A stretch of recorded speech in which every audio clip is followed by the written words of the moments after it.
안녕하세요. 믿음의 머니의 최원영 목사입니다. 오늘은 2020년 4월 2일 목요일입니다. 예수님께서 십자가 지신 골고다 언덕에 가면 교회가 하나 있습니다. 그 교회는 400년경에 건립된 이후에 위치적으로 이슬람과 기독교가 서로 그 성전을 차지하기 위한 전쟁으로 계속해서 성전이 파괴되기도 하고 재건되기도 하는 일들이 반복되었습니다.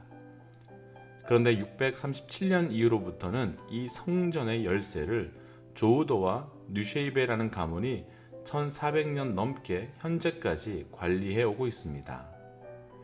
그런데 더 놀라운 것은 이 두 가문은 기독교도 아니고 이슬람도 아닌 바로 무슬림입니다. 곧 이 교회는 예수님이 십자가 지신 골고다 언덕 위에 있는 교회임에도 불구하고 무슬림이 지키는 교회가 되어버렸습니다. 왜 이런 어이없는 결과가 나왔는지 이유는 아주 간단합니다. 내가 먹지 못하는 떡, 남도 먹지 못하겠다는 겁니다. 예수님 승천 이후에 여러 순례자들로 인해 골고다 언덕교회는 엄청난 재정적 유익을 주는 성지가 되었는데 그 재정적 유익을 기독교, 이슬람 모두 포기할 수 없었던 겁니다. 그렇다고 적들에게 가는 것도 그냥 두고 볼 수 없었습니다. 그래서 기독교와 이슬람이 타협했습니다. 무슬림에게 그 교회의 키를 주자. 기독교 역사에서 참 어이없게도 이 제안에 기독교의 모든 종파는 찬성을 했고, 그래서 637년 이후 1400년 넘게 현재까지 골고다 언덕 위 예수님이 돌아가신 것을 기억하는 교회의 키는 무슬림이 가지고 있습니다. 아마도 원수 이슬람에게 안 넘어갔으니 다행이라고 생각했을 테고 최고의 최선의 선택이라고 했을 것 같습니다. 그런데 이것이 이 시대의 사단의 깊은 영적 전쟁이지 않을까 생각됩니다. 사단은 우리의 교회를 원수에게 주라고 하지 않습니다. 사단은 우리의 비전과 부르심을 적에게 내려놓으라고 하지 않습니다. 원수가 아닌, 적이 아닌 다른 것에 주라고 하면서 그것이 최선의 선택이라고 생각하게 만듭니다. 사단은 우리에게 적의 자리에 가라고 하지 않고 중간 자리로 가라고 말합니다. 사단은 우리에게 적의 역할을 하지 말고 타협의 사람이 되라고 말합니다. 우리의 영적 위치, 우리의 영적 선택, 우리의 영적 결단이 최선의 선택, 중간 자리, 타협의 위치를 넘어 하나님만을 위해서 부르심 앞에 온전히 따라가는 우리 모두가 되길 도전합니다. 그래서 오늘 함께 나눌 찬양은 오직 주의 사랑에 매여라는 찬양입니다.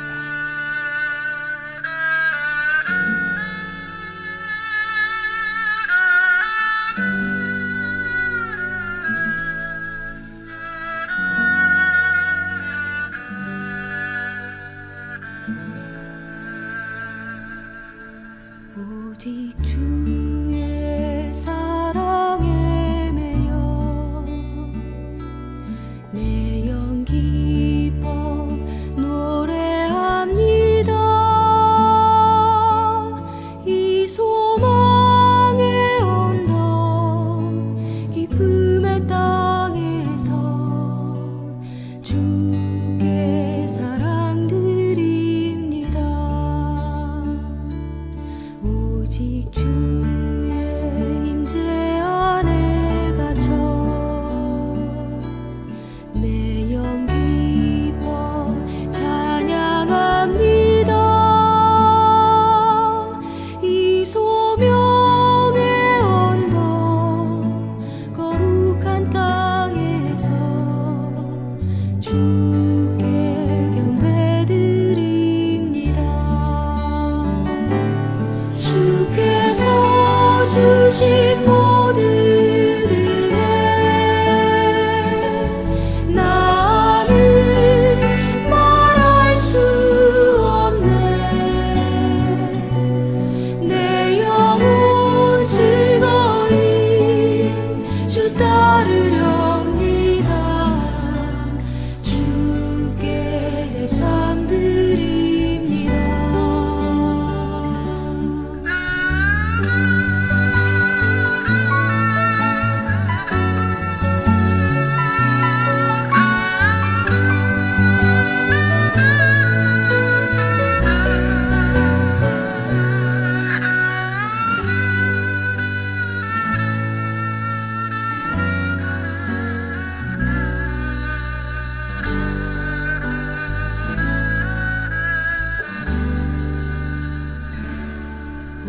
오직 주의 사랑에 매여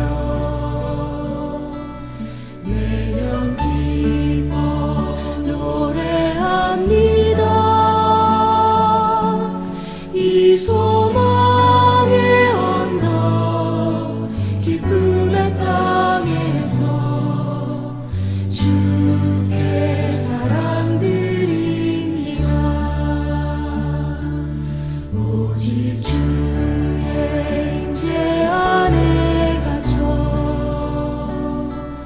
매년 기뻐 찬양합니다.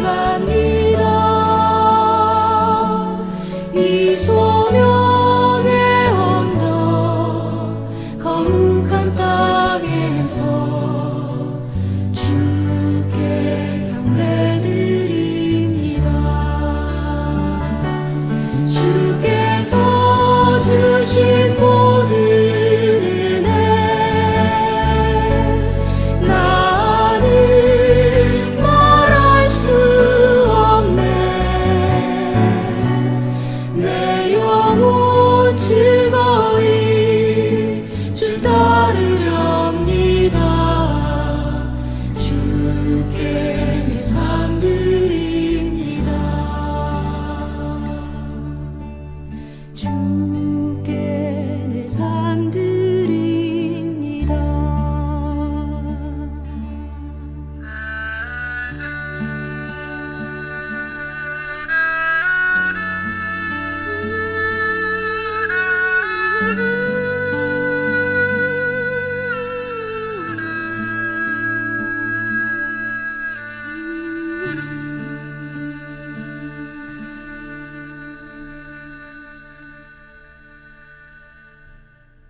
오직 주의 사랑과 사명에 매여 끝까지 십자가 따라가는 저와 우리 모든 믿음의 동역자 되시기를 주의 이름으로 축복합니다.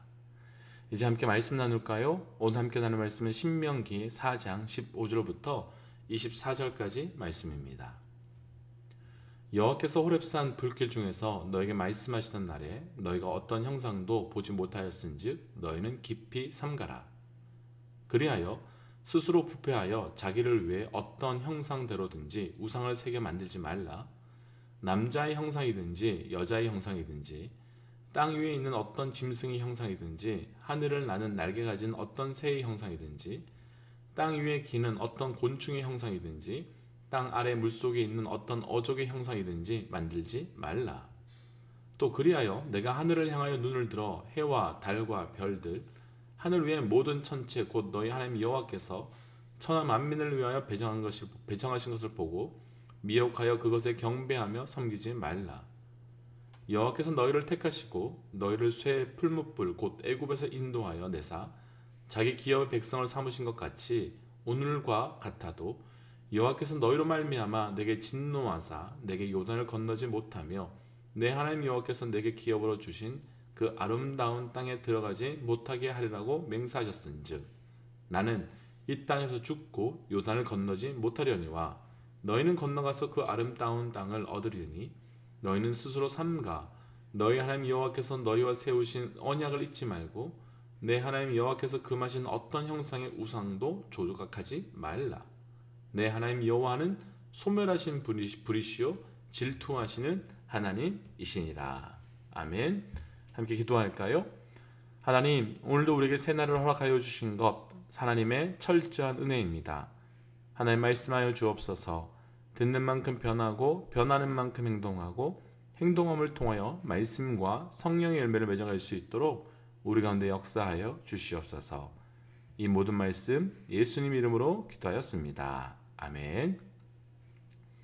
오늘 말씀의 제목은 우상을 분별하십시오 라고 하는 제목입니다. 우리가 잘 아는 10계명 가운데 제2계명이 바로 우상을 만들지 말라입니다. 왜 하나님께서는 우상 숭배의 문제를 그렇게 중요하게 다루시고 말씀하셨을까요? 반면에 하나님께서 그렇게 우상 숭배의 문제를 심각하게 다루고 계심에도 불구하고 전 세계 어느 곳에나 왜 우상이 없는 곳이 없을 정도로 우상은 너무 우리 인생 가운데 많이 있을까요? 오늘은 우상에 대한 말씀을 함께 묵상하고 우리 삶에 우상이 있다면 완전히 우상을 제거하는 승리가 우리에게 있기를 주의 이름으로 축복하며 도전합니다. 우상을 분별하십시오. 첫 번째 15절 16절입니다. 여호와께서 호렙산 불길 중에서 너에게 말씀하시던 날에 너희가 어떤 형상도 보지 못하였은즉 너희는 깊이 삼가라. 그리하여 스스로 부패하여 자기를 위해 어떤 형상대로든지 우상을 새겨 만들지 말라. 남자의 형상이든지 여자의 형상이든지. 하나님께서는 이스라엘 백성들에게 내가 너에게 어떤 형상도 보인 적이 없으니 절대로 우상을 만들지 말라고 하십니다.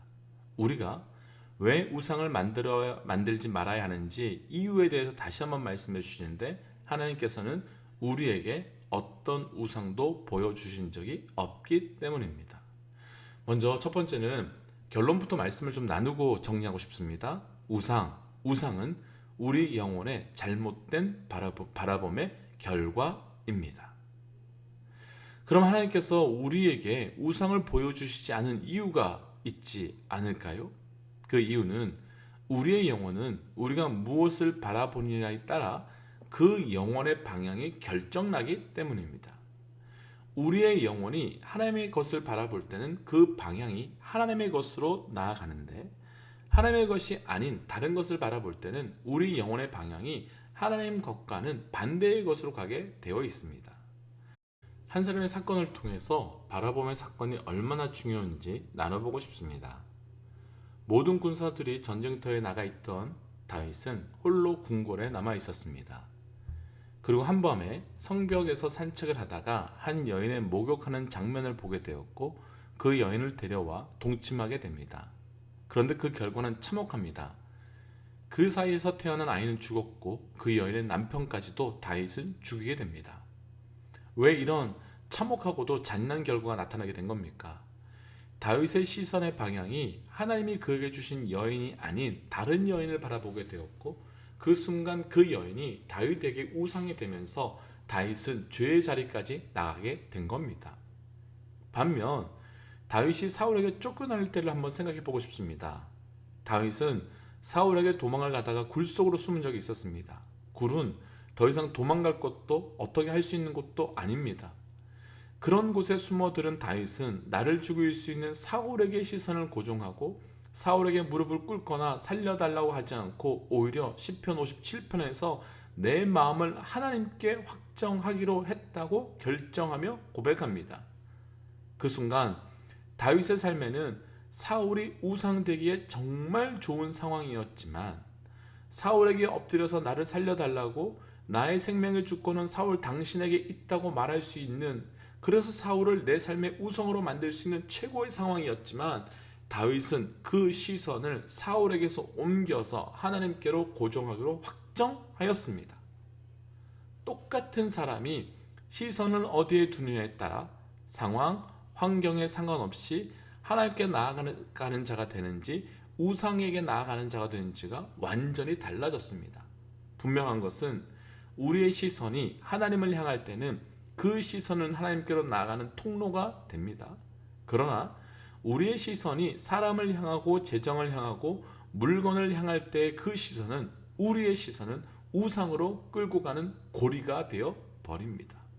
그런데 이런 시선의 변화에서 원래 우리의 시선은 하나님을 향하도록 되어 있는데 그 시선이 우상으로 향하도록 된 이유가 있답니다. 16절에서 스스로 부패하여 자기를 위해 우상을 만들었다고 합니다. 우상은 누가 만든 것이 아닙니다. 누가 만들어준 것도 아닙니다. 우리 스스로가 만든 겁니다. 그리고 하나님을 위해서 살아야 하는 우리가 나를 위해 살기로 하는 것이 부패와 타락인데 그 순간 우리는 우리 삶에 우상을 만들게 되었다는 겁니다. 곧 시선이 하나님을 향하여 되는 시선이 나를 향하여 옮겨졌고 나를 향하여 옮겨지면서 부패와 타락의 결과가 바로 우상 숭배입니다. 우리 스스로가 나를 위해 살려고 하니까 더 이상 하나님을 바라볼 수 없었고, 아니 바라볼 필요도 없었고, 나를 위해 무엇인가 해줄 것 같은 우상을 만들어 보게 된 것입니다. 때문에 우리의 시선을 하나님께 고정해야 합니다. 아무리 힘들어도, 아무리 아파도, 아무리 없어도 하나님만 바라봄으로 하나님께 나아가 하나님의 도움을 경험하는 우리의 삶이 되시기를 주의 이름으로 축복합니다. 두 번째, 우상을 분별하십시오. 18절과 19절 말씀입니다. 땅 위의 귀는 어떤 곤충의 형상이든지 땅 아래 물속에 있는 어떤 어족의 형상이든지 만들지 말라. 또 그리하여 내가 하늘을 향하여 눈을 들어 해와 달과 별들 하늘 위의 모든 천체 곧 너희의 하나님 여호와께서 천하 만민을 위하여 배정하신 것을 보고 미혹하여 그것에 경배하며 섬기지 말라. 아멘. 어떤 짐승, 어떤 새, 어떤 곤충, 어떤 어족의 형상도 만들지 말라고 하십니다.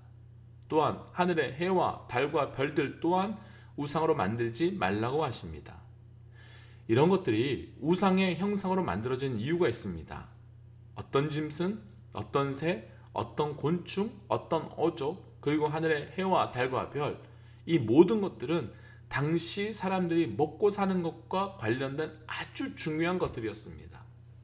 해와 달과 별이 적당한 햇빛, 적당한 바람과 물을 주지 않으면 농사가 망할 수 있을 것 같은 두려움으로 해와 달과 별을 경배했고, 짐승과 새와 곤충, 어족 또한 이런 것들로 인해서 사는 것이 어려움에 생길 수 있는 두려움 때문에 우상으로 경배한 겁니다.